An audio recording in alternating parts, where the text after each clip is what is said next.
नमस्कार दोस्तों, कैसे हैं आप सभी। एक बार फिर से आप सभी का स्वागत है हमारे channel wake up to reality पर, जहां हम आपको आपकी लाइफ के प्रति अवेयर करते हैं और आपकी हेल्प करते हैं लाइफ को ट्रांसफॉर्म करने में। तो दोस्तों, मैंने अपनी पिछली वीडियो में बात की थी कि आपकी मैनिफेस्टेशन जर्नी में एक्शंस का क्या रोल होता है और क्या आपको एक्शंस लेना चाहिए या नहीं, और ये भी बताया था कि किस तरह के एक्शंस चाहिए होते हैं। तो दोस्तों, आज हम बात करेंगे कि लाइफ में ऐसा क्यों होता है कि जिस चीज़ को हम चाहते हैं वो हमें मिलता नहीं और हमसे और दूर चला जाता है। तो ऐसा क्यों होता है, या हम इस बात को बड़ी गहराई से अपना लेते हैं कि अगर मैं इस चीज़ को चाहूँगा तो मिलने के बजाय ये दूर हो जाएगी, तो फिर हमारे एफर्ट्स कम हो जाते हैं। तो दोस्तों, आज इस टॉपिक पर खुलकर बात करेंगे। तो शुरू करते हैं हम आज का टॉपिक।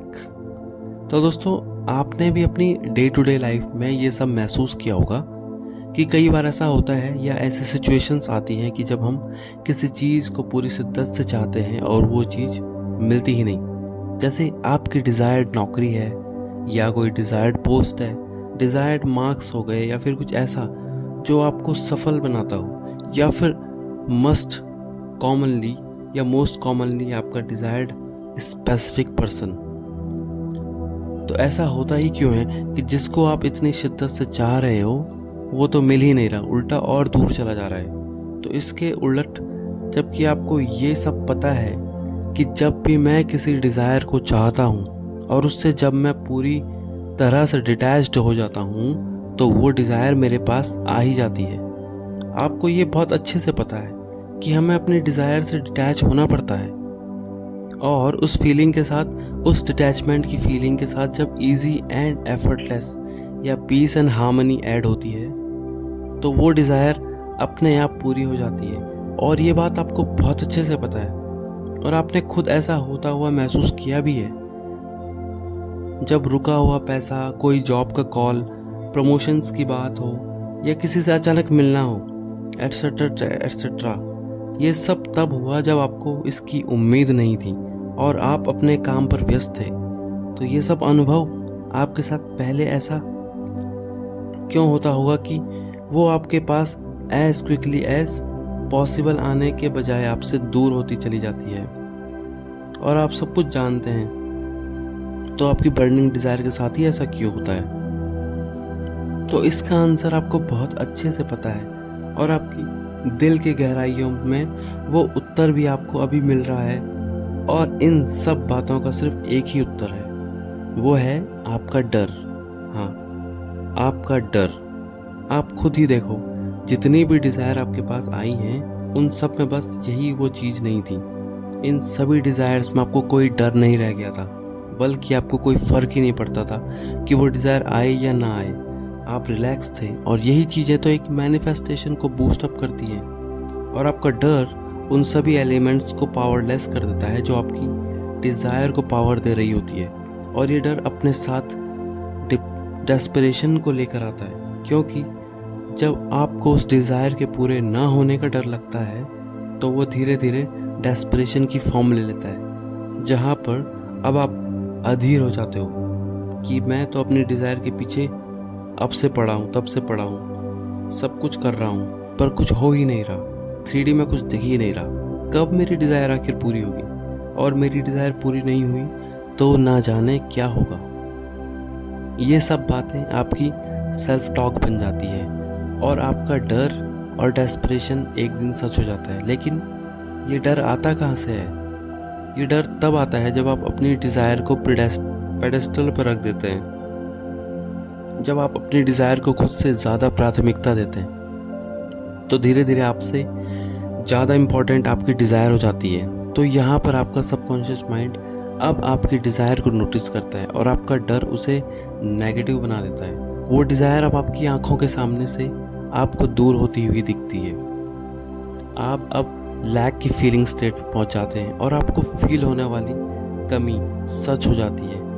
हमारे नेचर में ये सब आ गया है कि हम जिस चीज़ को इम्पोर्टेंस देते हैं तो वो चीज़ों के प्रति हम डेस्परेट हो जाते हैं। जबकि हम लोग, खासकर मैनिफेस्टेशन जर्नी से जुड़े जितने भी लोग हैं, बखूबी जानते हैं कि मैनिफेस्टेशन में सक्सेस का सीक्रेट खुद को प्रायोरिटाइज करना है, खुद को एनर्जी देना है, खुद को पॉजिटिव रखना होता है।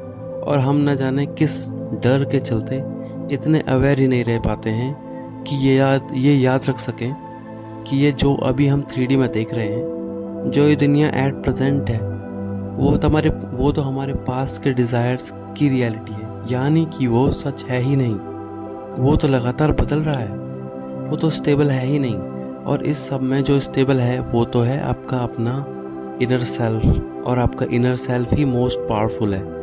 वो आपकी किसी भी सिचुएशंस को बदलने की पूरी पावर रखता है। उसका काम है आपको अवेयर रखना, सेल्फ रियलाइजेशन में रखना, ताकि आप इस भ्रम से हमेशा दूर रहो, इस भ्रम से हमेशा अवेयर रहो कि 3D रियलिटी पूरी तरह सच नहीं है। तो जो आपके भीतर डर आ जाता है, उससे कैसा छुटकारा पाया जा सकता है? देखिए, 2 प्रकार के डर हैं। एक तो है कि जो आपका इंस्टिंक्ट वाला डर है, उसका होना बहुत ज़रूरी है, वो नेचुरल है, वो सर्वाइवल के लिए इम्पॉर्टेंट है। पर जो दूसरा वाला डर है ना, जो आपके मनोवैज्ञानिक रूप से विद्यमान है, उसका होना ना होना हम खुद तय करते हैं। तो उस डर को मिटाने के लिए आपको अपने बिलीव्स का पता होना ज़रूरी है, क्योंकि वो डर वहीं से आ रहा है और आपको अपने बिलीव्स का पता लगाना है। तो आपको अपनी अवेयरनेस को बढ़ाना ज़रूरी है, यानी कि आपको रुकना है और ठहरना है, आना चाहिए। और मेरी हर एक वीडियो की तरह मैं घूम फिर कर रुकना और ठहरना पर आ ही जाता हूँ, क्योंकि मैनिफेस्टेशन से अगर अपनी लाइफ को बेहतर करना है तो रुकना और ठहरना बहुत ज़रूरी है। और रुक कर ये देखना कि बैक ऑफ द माइंड चलता क्या रहता है, ये जानना बहुत ज़रूरी है। और जब हम जानने लगते हैं कि बैक ऑफ द माइंड क्या चल रहा है, तो फिर उस पर काम करना ईजी हो जाता है। और ईजी होने का अर्थ है अवेयर होना। फिर हमें अपने बिलीव्स का पता चलता है कि हमारा डीप रूटेड बिलीफ क्या है, जो हमें अपनी बर्निंग डिज़ायर को पाने से रोक रहा है, वो क्यों हमसे उसे खोने का डर पैदा कर रहा है। तो जब आपको ये पता चलता है कि ये सब मेरे बिलीफ सिस्टम का खेल है, तो फिर उस पर काम करना ईजी हो जाता है। तो फिर आप खुद को एम्पावर करने का काम करते हैं, आप खुद पर काम करते हैं। और खुद पर काम करने का अर्थ है कि आप अपने सेल्फ कॉन्सेप्ट पर काम करते हैं, टेक्निक्स को यूज़ करते हैं। टेक्निक्स को यूज़ करके आप खुद के प्रति एक नया कॉन्सेप्ट तैयार करते हैं, जिसमें आप स्वयं को एक इजी एंड एफर्टलेस स्टेट में देखते हैं। जो व्यक्ति हर समय पीस और हार्मनी को महसूस कर पा रहा है, और ऐसा तभी होता है जब वो व्यक्ति अपनी बर्निंग डिज़ायर को भी अचीव कर लेता है और उससे एक बहुत कॉन्फिडेंट स्टेट का जन्म होता है, जिससे आप अपनी लाइफ को उसका बेस्ट वर्जन दे पाते हैं। यही कमाल है सेल्फ कॉन्सेप्ट का। तो हमें भी अपने भीतर बैठे उस डर को ढूंढ निकालना है जो हमें हमारा बेस्ट वर्जन बनने से रोकता है, जो हमें डराता है अपने डिज़ायर को पूरा ना होते हुए, जो हमें लगातार नेगेटिव थॉट्स एंड इमोशंस देता है, जिससे हम अपनी डिज़ायर के लिए लैक फील करते हैं और हम अपनी बर्निंग डिज़ायर को अचीव नहीं कर पाते हैं। तो हमें ये सब सीखना है कि कैसे खुद की ताकत को पहचाने, जो किसी मामूली डर के कारण कहीं छुपी बैठी है। हमें उसे बाहर लाना होगा, और इस चैनल की मदद से हम मिलकर आपके बेस्ट वर्जन को बाहर ले आएंगे। तो आपको बस लगातार मेरे साथ इस सफ़र पर बने रहना है, और हम मिलकर अपनी दुनिया को बदलेंगे। तो दोस्तों, इसी नोट के साथ मैं मिलता हूँ आपसे अपने अगले वीडियो में एक नए टॉपिक के साथ। और अगर आपको हमारा कंटेंट इन्फॉर्मेटिव लगा हो तो प्लीज़ इस वीडियो को लाइक करें और चैनल को सब्सक्राइब करें। मिलते हैं आपसे नेक्स्ट वीडियो में, तब तक के लिए बाय दोस्तों, and thanks for watching this video.